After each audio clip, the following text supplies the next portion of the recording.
जय श्री राम। मैं मुकेश दुबे आप सभी को नमस्कार करता हूं। जैसे कि आप सभी को विदित है, बालकांड रामायण का पाठ चल रहा है और इसमें हमने आपको पिछले भाग में सुनाया था मनु और शत्रुपा की कथा और श्री राम जी द्वारा मनु शत्रुपा को वरदान देना। अब आज के भाग में आपको सुनाया जाएगा महाराजा प्रताप भानु की कथा।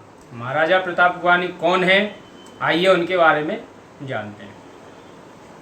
किया है इतिहास पुनीत अति उमय कही वृष के, भरद्वाज सुने अपर पुनि राम जन्म करे तो लखन सिय रामचंद्र शंकर हरिओम।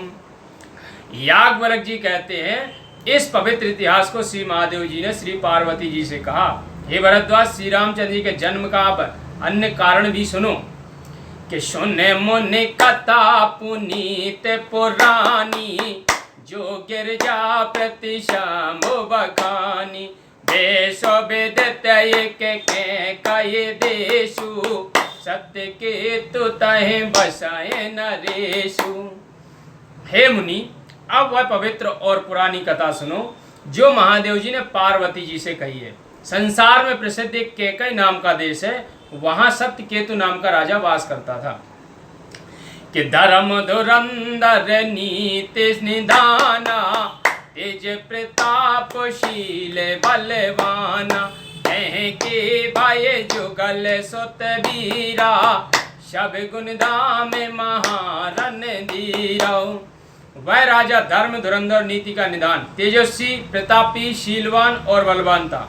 उसके दो बड़े वीर पुत्र उत्पन्न हुए जो कि सब गुणों के घर और युद्ध में कौशल थे। कि राजधानी जो शिठ सुत आई, नामो प्रताप भानु असताई, अपर सुता है हरि मर्दन नामा, मुझ बलिया तो ले अचल संग्राम। उसके बड़े पुत्र का नाम प्रताप भानु था, राजा ने उसी को राजगद्दी का मालिक बनाया। दूसरे पुत्र का नाम अरिमर्दन था और वह भी महाबली और समर में अचल था। कि भाई है परम समीति, सकल दोष छल बरजत प्रीति, जेठे सुता है राजन पदीना, हरि आप गवन बन कीना। दोनों भाइयों में सुंदर प्रेम था। वे दोनों ही संपूर्ण दोषों और छलों की रीति से रहित थे। इससे राजा शीघ्र ही अपने ज्येष्ठ पुत्र को राज्य दे स्वयं प्रभु का भजन करने के लिए वन को चले गए। कि जब प्रताप रवि भया उन पे, फिरी दुहाई देश, ब्रजापाल अति वेद विधे, कतौ नहीं अखिलेश लखन सिय रामचंद्र शंकर हरिओम। इधर जब प्रताप भानु राजा हुए तब समस्त देश में उनकी दुहाई फिरी और वह वेद की रीति से प्रजा का पालन करने लगे। उस समय पाप का कहीं भी लेश नहीं था।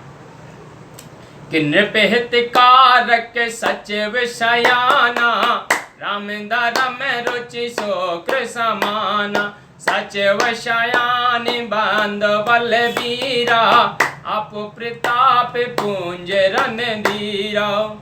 राजा के पास धर्म रुचि नामक एक अत्यंत राजहितकारी मंत्री शुक्राचार्य के समान था। एक तो चतुर मंत्री, दूसरे उसका भाई बड़ा ही बलवान और तीसरे वह स्वयं बड़ा प्रतापी और रणधीर था। कि सेन संग चतुरंग अपारा, अमित सोभट सब समर जुझारा, सेन बिलो के रावो हर्षाना, अरु बाजे गहे गए निशान। उसके पास अपार चतुरंगणी सेना थी जिसमें असंख्य योद्धा थे जो युद्ध करने में बड़े ही वीर थे। तब अपनी ऐसी सेना को देखकर राजा बड़ा प्रसन्न हुआ। उस समय गए गए बाजे बजने लगे। कि विजय हे तो कट कई बनाई, सुदिन साधन पे चले वो बजाई, जहे तहे परी अनेक लड़ाई, जीत सकल भूप वर आई। तब एक दिन राजा प्रताप भानु ने विजय के लिए अपनी सेना को सजाया और उत्तम दिन शोध का डंका बजवाता हुआ चला। यत्र तत्र अनेक लड़ाइयां हुई, उसने सब राजाओं को जीत लिया। कि सात दीप भुज बल बस कीने, ले दंड छाड़ नृप दीने, सकल अवन मंडल तहि काला, एक प्रताप भानु मही पाला। उसने अपनी भुजाओं के बल से सातों द्वीपों को बस में कर लिया और दंड लेकर सबको छोड़ दिया। फिर तो उस समय सारे भूमंडल में एक राजा प्रताप भानु का ही राज्य हो गया। कि श्ववश बेश कर बाहुबले, निजपुर कीन प्रवेश, अरत धर्म कामादि सुखे, सेवय समय नरेश लखन सिय रामचंद्र शंकर हरिओम। उसने अपने बाहुबल से समस्त संसार को वशीभूत कर लिया। फिर नगर में आया, उससे धर्म अर्थ और काम संबंधी सभी सुख प्राप्त थे और वह यथा समय उन सबका सेवन करता था। कि भूप प्रताप भानु बल पाई, काम देने में भूम सुहाई, सब दुख बरजत प्रजा सुखारी, धर्मशील सुंदर नर नारी। उस समय राजा प्रताप भानु का बल पाकर पृथ्वी अत्यंत सुंदर और कामधेनु के समान हो गई। सब प्रजा प्रसन्न थी, किसी को कुछ दुख न था और नर नारी सुंदर तथा धर्मशील थे। कि सचिव धर्म रुचि हरि पद प्रीति, नृपहित हेतु सिखाओ नित्य नीति, गुर सुर शांत पितर मही देवा, कर सदा नृप सबके सेवा। मंत्री धर्म रुचि भगवान के चरणों में प्रीति करने वाला था। वह राजा के हितात राजनीति की शिक्षा दिया करता था। राजा भी सर्वदा गुरु देवता संत पितर और सब ब्राह्मणों की सेवा किया करता था। के भूप धर्म जे वेद बखाने, सकल कराए सादर सुख माने, दिन प्रति देय विविध विध दाना, सुन शास्त्र वर वेद पुराण। राजा के लिए जितने धर्म वेदों ने वर्णन किए हैं उन सबको राजा आदर सहित सुख मानकर करता था और प्रतिदिन विधि विधान से दान देते हुए उत्तम वेदों पुराणों को सुना करता था। कि नाना बापी कूप तड़ागा, सुमन बाटिका सुंदर वागा, बेप्र भवन सुर भवन सुहाए, सब तीरथन बेचित्र बनाए। उसने अनेक बावली कुएं तालाब पुष्प वाटिका सुंदर बगीचे और बाग, ब्राह्मणों के लिए भवन और देव मंदिर तथा सब तीर्थों को बहुत विचित्र ढंग से सुंदर बनवा दिया। कि जहे लगे कहे पुराण श्रुते, एक एक सब जाग, बार सहस्त्र सहस्त्र नृपे, किए सहित अनुराग, लखन सिय रामचंद्र शंकर हरिओम। इस प्रकार जहाँ तक वेदों पुराणों ने याज्ञाधिक बतलाए हैं उन सबको एक एक करके राजा प्रताप भानु ने प्रसन्नता सहित हजार हजार बार किया।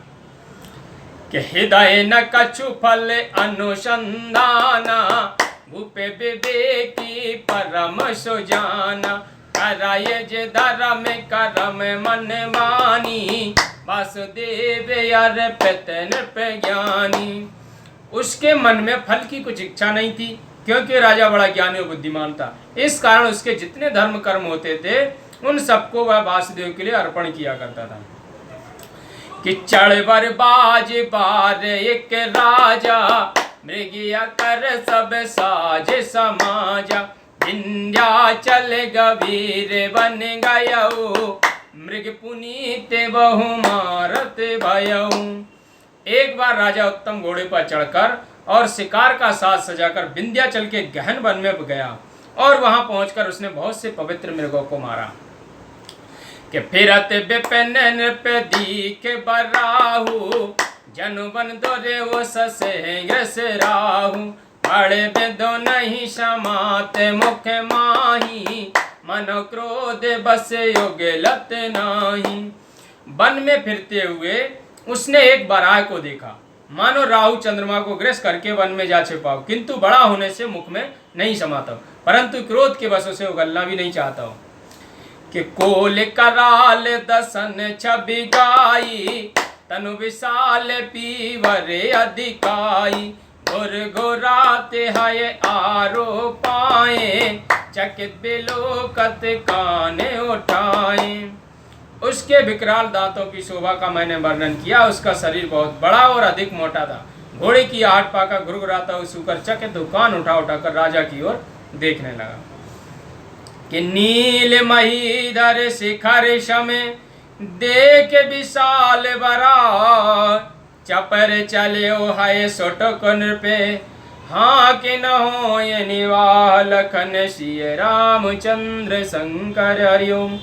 तब उस नीले पर्वत के शिखर के समान बड़े सूकर को देखकर राजा ने घोड़े को चाबुक लगाया और सूकर को ललकार कर कहा कि तेरा अब निर्वाह होना कठिन है। बोले सिया बोले रामचंद्र की जय।